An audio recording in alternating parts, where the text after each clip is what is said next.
Coran et Bible verset du jour. Découvrons ensemble le Coran et la Bible. Aujourd'hui, verset du Coran et demain, verset de la Bible. Voici les versets. Sourate 9, versets 98 à 106. Parmi les Bédouins, certains prennent leurs dépenses, en aumône ou à la guerre, comme une charge onéreuse et attendent pour vous un revers de fortune. Que le malheur retombe sur eux. Allah est audient et omniscient. Tel autre parmi les Bédouins croit en Allah et au jour dernier et prend ce qu'il dépense comme moyen de se rapprocher d'Allah et afin de bénéficier des invocations du messager. C'est vraiment pour eux un moyen de se rapprocher d'Allah et Allah les admettra en sa miséricorde, car Allah est pardonneur et miséricordieux. Les tout premiers croyants parmi les émigrés et les auxiliaires, et ceux qui les ont suivis dans un beau comportement, Allah les agrée et il l'agrée. Il a préparé pour eux des jardins sous lesquels coulent les ruisseaux, et ils y demeureront éternellement. Voilà l'énorme succès. Les tout premiers croyants parmi les émigrés et les auxiliaires, et ceux qui les ont suivis dans un beau comportement, Allah les agrée et il l'agrée.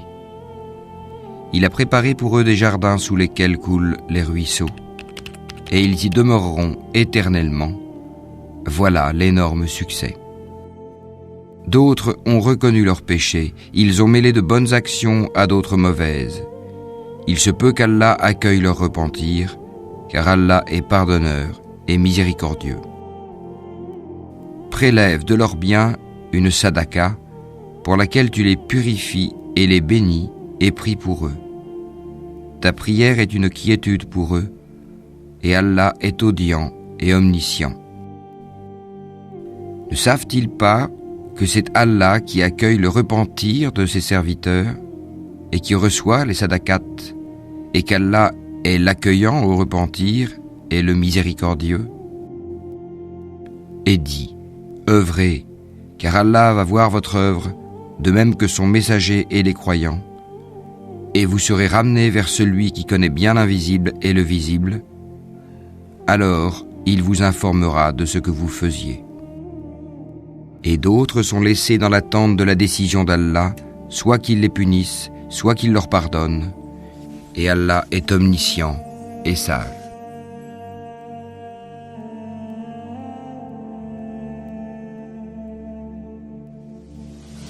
Unissons-nous pour Dieu, un Dieu qui nous a tous créés, un Dieu qui a donné forme à toutes choses et créé toutes choses dans les cieux et sur la terre. Un Dieu qui est toujours avec nous, toujours présent dans nos vies et jamais absent. Un Dieu qui sait tout, voit tout, entend tout et rien ne lui échappe. Et il connaît même le contenu des cœurs.